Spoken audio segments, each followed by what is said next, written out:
আসসালামু আলাইকুম। সকল দর্শক শ্রোতাকে আমন্ত্রণ জানিয়ে শুরু করছি চ্যানেল আই সংবাদ। সংবাদ স্টুডিওতে আপনাদের সাথে আছি মোহাম্মদ রাইহান।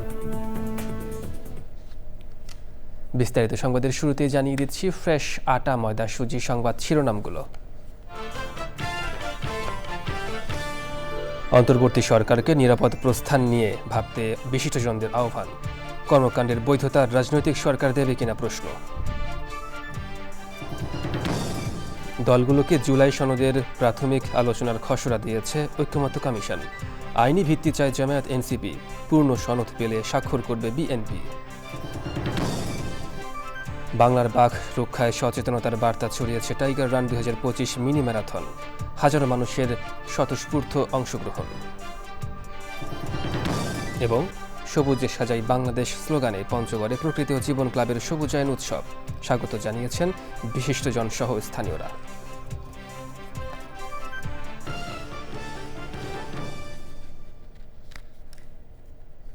দর্শক, সংবাদ শিরোনামগুলো জানাচ্ছিলাম। এখনকার এই সংবাদ আয়োজন একই সঙ্গে চ্যানেল আই এর ইউটিউব চ্যানেল এবং চ্যানেল আই এর ওটিটি প্ল্যাটফর্ম আই স্ক্রিনে লাইভ স্ট্রিম হচ্ছে। এবার বিস্তারিত প্রসঙ্গ। অন্তর্বর্তী সরকারকে নিরাপদ প্রস্থান বা এক্সিট পলিসি নিয়ে ভাবতে বলেছেন অর্থনীতি বিশ্লেষক দেবপ্রিয় ভট্টাচার্য।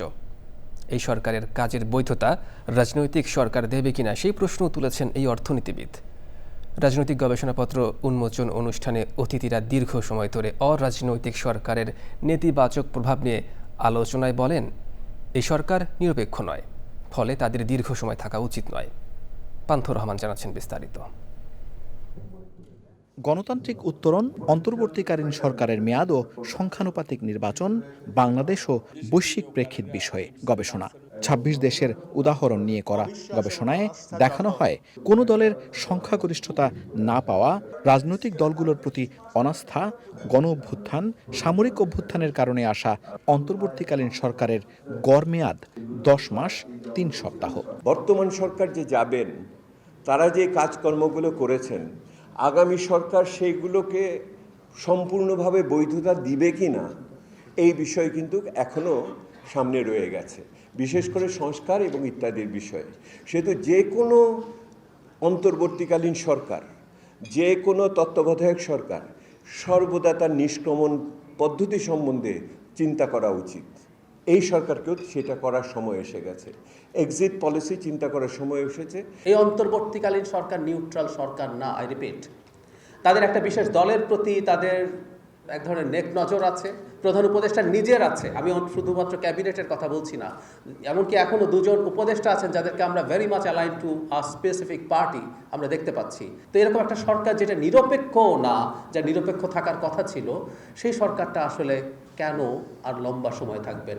আলোচনায় গুরুত্ব পায় দেশের অর্থনীতি, নির্বাচনের সময় ও আনুপাতিক প্রতিনিধিত্বের বিষয়টি। আমাদের চাওয়া একটা স্থিতিশীল বাংলাদেশ, স্থিতিশীল গণতান্ত্রিক বাংলাদেশ, যেখানে মানুষের আকাঙ্ক্ষার ভিত্তিতে প্রতি 5 বছর পর পর মানুষের ভোটের মাধ্যমে সরকারের পরিবর্তন হবে।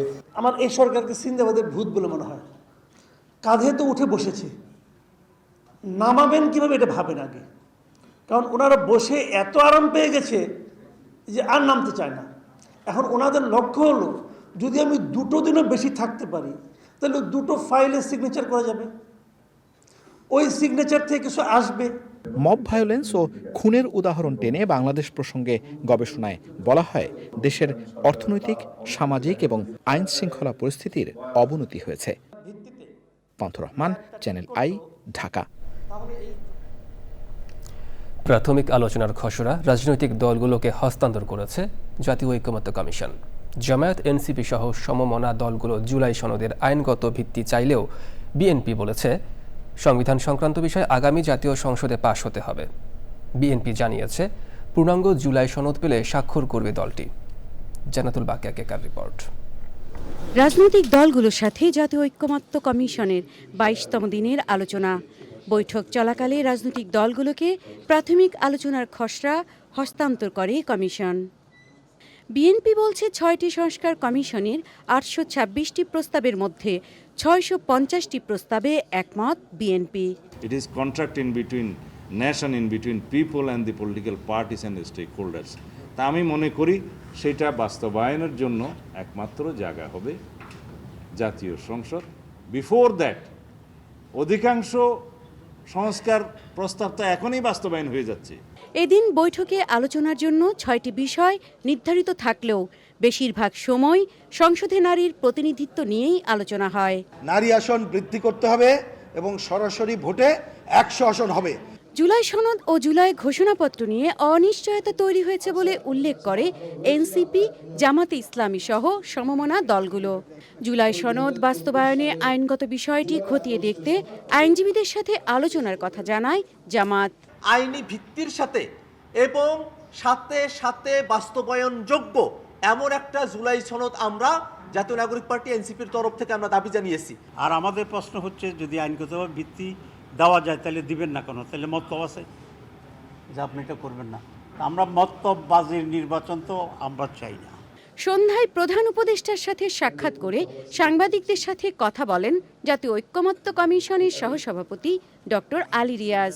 সশস্ত্র বাহিনীর সময়ের অর্থাৎ সেনাবাহিনী, নৌবাহিনী ও বিমান বাহিনী প্রধানদের নিয়োগ, ডিজিএফআইয়ের মহাপরিচালক নিয়োগ, জাতীয় নিরাপত্তা গোয়েন্দা অর্থাৎ এনএসআইয়ের মহাপরিচালক নিয়োগ, এগুলোর ব্যাপারে রাষ্ট্রপতি প্রধানমন্ত্রীর পরামর্শ ছাড়াই কাজ করতে পারবেন এই রকম বিধান করার জন্য প্রাথমিক পর্যায়ের আলোচনার খসড়ায় বৃহস্পতিবারের মধ্যে দলগুলোকে মতামত দেওয়ার আহ্বান জানিয়েছে কমিশন।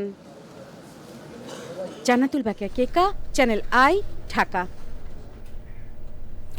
উন্নত দেশগুলো আকাশচুম্বী ভবন নির্মাণ করে নিজেদের উৎকর্ষতার ছাপ রাখছে। বাংলাদেশে বিশেষ করে ঢাকায়ও এখন উঁচু ভবন নির্মাণের প্রবণতা বাড়ছে।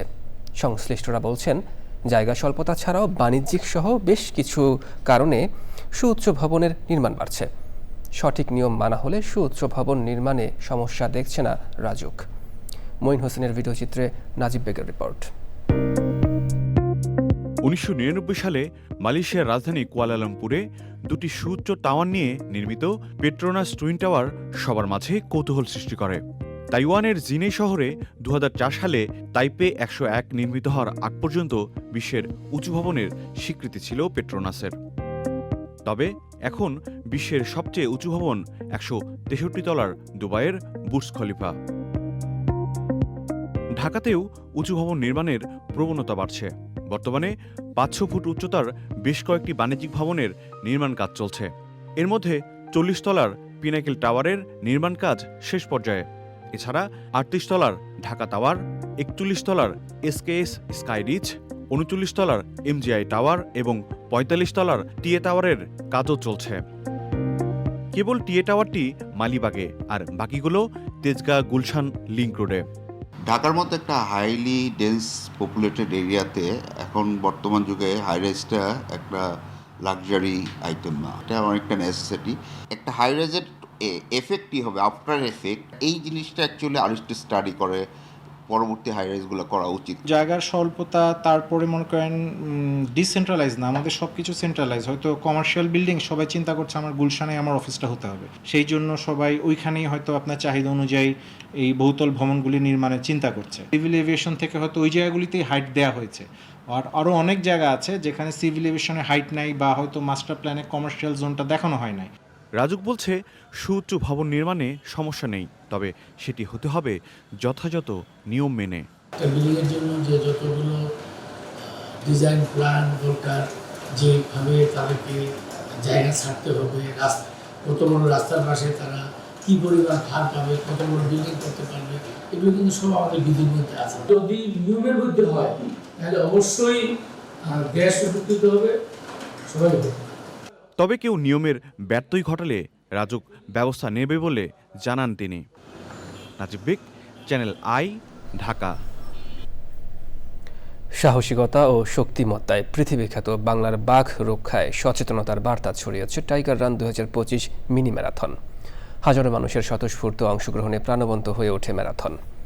জাতীয় গর্বের প্রতীক বাঘ সংরক্ষণে সমন্বিত উদ্যোগ ও ভবিষ্যৎ নাগরিকদের যুক্ত করার প্রত্যয়ে এ আয়োজনে উঠে আসে নিজেদের অস্তিত্বের জন্য বন ও জীববৈচিত্র্য রক্ষার বাধ্যবাধকতা। টাইগার রান 2025 মিনি ম্যারাথন নিয়ে আফরোজা হাসির রিপোর্ট। ভালোবাসি মনের গর্বের বাঘ, অদম্য সাহস, ক্ষিপ্রতা আর শক্তিমত্তায় বিশ্ববিখ্যাত রয়্যাল বেঙ্গল টাইগার। চোরা শিকার, আবাসস্থল ধ্বংস, খাদ্যাভাব ও জলবায়ু পরিবর্তনজনিত প্রাকৃতিক বিপর্যয়ে বিপন্ন বাংলার বাঘ। এমন বাস্তবতায় বাঘের প্রাকৃতিক আবাসস্থল সুন্দরবন সংরক্ষণে সচেতনতা বাড়াতে tiger run Dhaka 2025 mini marathon.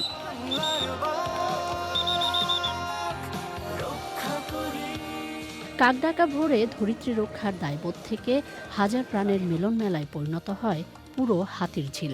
নানা শ্রেণী পেশা আর বয়সের মানুষের পাশাপাশি অভিভাবকদের হাত ধরে হাজির হয় এক ঝাঁক কোমল প্রাণ শিশুও।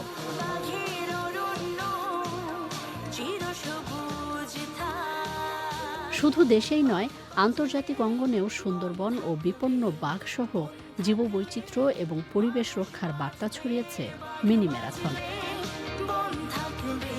প্রকৃতি ও জীবন ফাউন্ডেশনের আয়োজনে ম্যারাথনের টাইটেল স্পন্সর ইনসেপ্টা ফার্মাসিউটিক্যালস আর মিডিয়া পার্টনার চ্যানেল আই এবং radio Bhumi. Afroza Hashi, channel I. দর্শক, টাইগার রান 2025 মিনি ম্যারাথন নিয়ে একটি বিশেষ অনুষ্ঠান দেখবেন আজ রাত 10:15 প্রকৃতি ও জীবন অনুষ্ঠানে। ক্রমবর্ধমান প্রাকৃতিক দুর্যোগ রোধে সবুজ বেষ্টনী গড়তে সবুজে সাজাই বাংলাদেশ স্লোগানে পঞ্চগড়ে প্রকৃতি ও জীবন ক্লাবের সবুজায়ন উৎসব। জনপ্রিয় মোবাইল নেটওয়ার্ক অপারেটর কোম্পানি বাংলালিংকের সহযোগিতায় কর্মসূচিতে বৃক্ষরোপণ ও গাছের চারা বিতরণ করা হয়। হুমকিতে থাকা সভ্যতা রক্ষায় সবুজায়নকে স্বাগত জানিয়েছেন বিশিষ্টজন সহ স্থানীয়রা। এম আর মুকুলের তথ্য ভিডিওচিত্রে আফরোজা হাসির আরও একটি রিপোর্ট।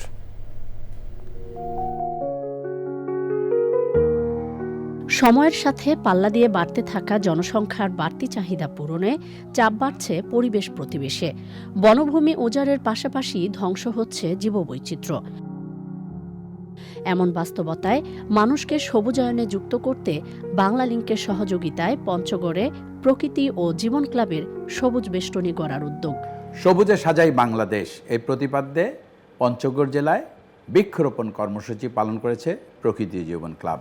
পঞ্চগড় এমন একটি জেলা যেখানে কিন্তু একসময় কিছুই ছিল না। এখানে অনেক ধরনের বৃক্ষ লাগানো হয়েছে, কিন্তু আরও অনেক বেশি বৃক্ষ এখানে লাগাতে হবে। এই কারণে যে ক্ষয় হয় এখানে মাটিকে ধরে রাখার যে ব্যাপারটি, সেটা যদি আমরা রক্ষা করতে চাই তাহলে কিন্তু এখানে অনেক বেশি বৃক্ষরোপণ করতে হবে।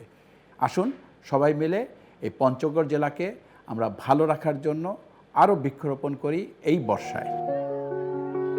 পরিবেশ সুরক্ষায় সমন্বিত কার্যক্রমের অংশ হিসেবে শিক্ষার্থী সহ স্থানীয়দের মাঝে গাছের চারা বিতরণ করা হয়। গাছ পেয়ে আমরা অনেক গর্বিত এবং আনন্দিত। ভবিষ্যতে এই গাছটা বড় হলে আমি অনেক কিছু করতে পারবো। ভালো লাগছে কারণ সবাই মিলে একসাথে গাছ নিচ্ছি, একটা আনন্দ, একটা মেলার মতো লাগতেছে। বর্ষাকালে যে একসাথে এতগুলো গাছ পেয়েছি তার জন্য আমি অনেক খুশি। গাছ উপহার দিয়ে প্রাকৃতিক যে জীবন মান ফিরিয়ে আনার চেষ্টা করে যাচ্ছে, এই চেষ্টা তারা যেন অব্যাহত রাখে। এর মাধ্যমে শুধু আমাদের শিক্ষার্থীরাই না, পরিবেশ বাঁচবে। আগামীতে আমাদেরকে বৃক্ষ সহ অন্যান্য যে সহযোগিতা আছে তারা এগিয়ে আসেন, আমরা উপকৃত হব। সবুজায়নের এমন উদ্যোগ বৃক্ষরোপণে সবাইকে উদ্বুদ্ধ করবে। ধন্যবাদ বাংলালিংককে এবং প্রকৃতি ও জীবন ক্লাবকে, যাদের যৌথ প্রযোজনার মাধ্যমে আজকে এখানে বৃক্ষরোপণ কর্মসূচি অনুষ্ঠিত হচ্ছে। ভবিষ্যতে এরকম কর্মসূচি অনবরত থাকবে সারা বাংলাদেশ জুড়ে। এখানে ভেষজ এবং ওষুধি গাছও দেওয়া হচ্ছে, যেগুলো আমাদের শুধু অক্সিজেনের ক্ষেত্রে না, আমাদের প্রাত্যহিক জীবনেও কাজে লাগবে। এই বিষয়টা আসলেই খুব সুন্দর লাগে, এই জন্য আমি চ্যানেল আইকে সাধুবাদ জানাই। সুস্থ ও সুন্দর প্রকৃতি গড়তে বৃক্ষরোপণ ও পরিচর্যায় গুরুত্বারোপ পরিবেশবাদীদের। Afroza Hashi, channel I. সারা দেশেই ছাদ কৃষির জনপ্রিয়তা দিন দিন বাড়ছে।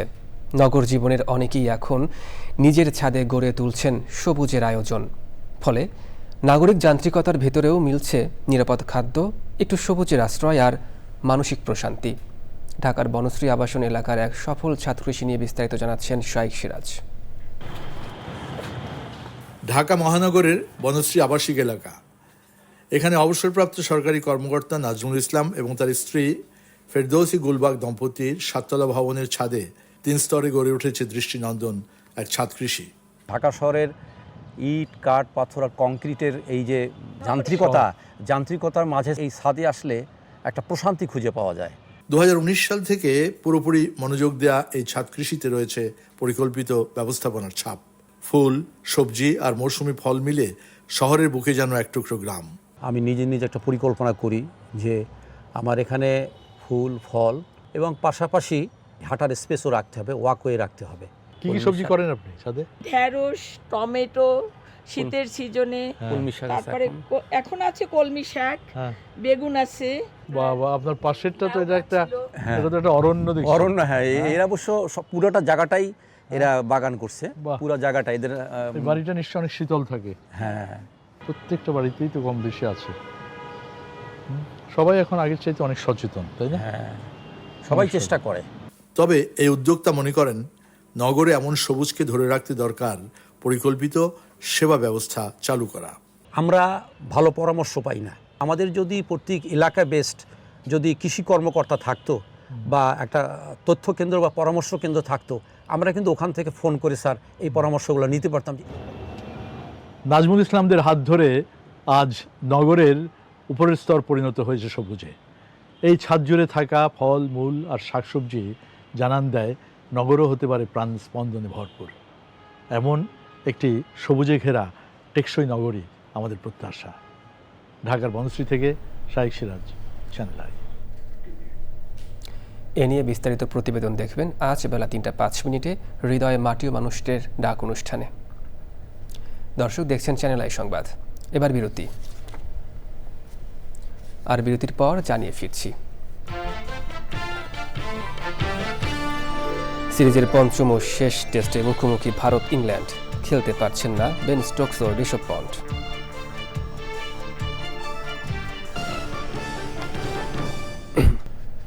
গাজায় ত্রাণ সংগ্রহ করতে গিয়ে ইসরায়েলি হামলায় আরও কমপক্ষে 71 জন ফিলিস্তিনি নিহত হয়েছেন। এছাড়াও অবরুদ্ধ অঞ্চলের হাসপাতালগুলোতে দুর্ভিক্ষ ও অপুষ্টির কারণে আরও 7 জনের মৃত্যুর খবর পাওয়া গেছে। মে মাসে শুরু হওয়া যুক্তরাষ্ট্র ও ইসরায়েল সমর্থিত GHF পরিচালিত ত্রাণ সংগ্রহ করতে গিয়ে ইসরায়েলি বাহিনীর হামলায় এ পর্যন্ত 1000-এরও বেশি ফিলিস্তিনি নিহত হয়েছেন। এবার নিটল টাটা কৃষি সংবাদ।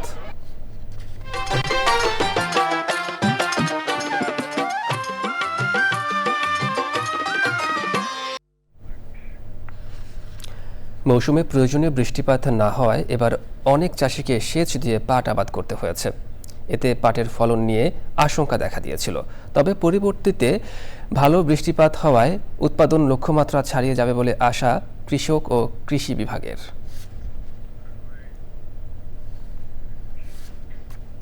এবার প্রকৃতি সংবাদ।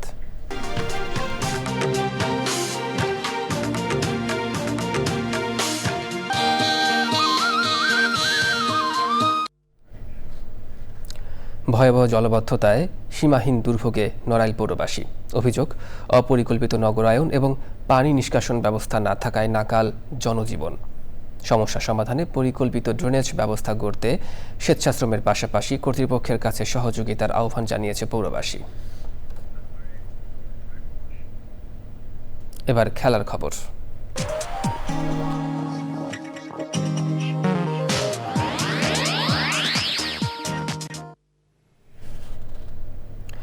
এন্ডারসন টেন্ডুলকার টেস্ট সিরিজের শেষ 4টি ম্যাচে দুই দলের তীব্র প্রতিদ্বন্দ্বিতার পাশাপাশি বিতর্ক ও উত্তেজনার কমতি ছিল না। সেই ধারা আজ বিকেল 4টায় ওভালে শুরু হতে যাওয়া পঞ্চমের শেষ টেস্টেও বহাল আছে। ইংলিশ অধিনায়ক বেন স্টোক, ভারতের ঋষভ পন্ট সহ কয়েক তারকা ইনজুরির কারণে ছিটকে পড়েছেন এই ম্যাচ থেকে। পেসার জাসপ্রীত বুমরার খেলাও অনিশ্চিত। অভিষেক হতে পারে বাঁহাতি পেসার আর্শদীপ সিংয়ের। অন্যদিকে এবারের সিরিজে ব্যাটে বলে অন্যতম সেরা ইংলিশ ক্যাপ্টেন বেন স্টোক ইনজুরিতে দল থেকে ছিটকে পড়েছেন। সিরিজে এগিয়ে থাকা ইংলিশ একাদশ থেকে স্টোক ছাড়াও আর্চার, ব্রাইটন স্কার্স ও লিয়াম ডলসন বাদ পড়েছেন। ইংল্যান্ডের অধিনায়কত্ব করবেন অলি পপ। দর্শক, সংবাদ শেষ করব, তবে যাবার আগে ফ্রেশ আটা ময়দা সুজি সংবাদ শিরোনামগুলো জানিয়ে দিচ্ছি আরও একবার। অন্তর্বর্তী সরকারকে নিরাপদ প্রস্থান নিয়ে ভাবতে বিশিষ্টজনদের আহ্বান। কর্মকাণ্ডের বৈধতা রাজনৈতিক সরকার দেবে কিনা প্রশ্ন। দলগুলোকে জুলাই সনদের প্রাথমিক আলোচনার খসড়া দিয়েছে ঐকমত্য কমিশন। আইনি ভিত্তি চায় জামায়াত এনসিপি, পূর্ণ সনদ পেলে স্বাক্ষর করবে বিএনপি। বাংলার বাঘ রক্ষায় সচেতনতার বার্তা ছড়িয়েছে টাইগার রান 2025 মিনি ম্যারাথন, হাজারো মানুষের স্বতঃস্ফূর্ত অংশগ্রহণ। এবং সবুজে সাজাই বাংলাদেশ স্লোগানে পঞ্চগড়ে প্রকৃতি ও জীবন ক্লাবের সবুজায়ন উৎসব, স্বাগত জানিয়েছেন বিশিষ্টজন সহ স্থানীয়রা।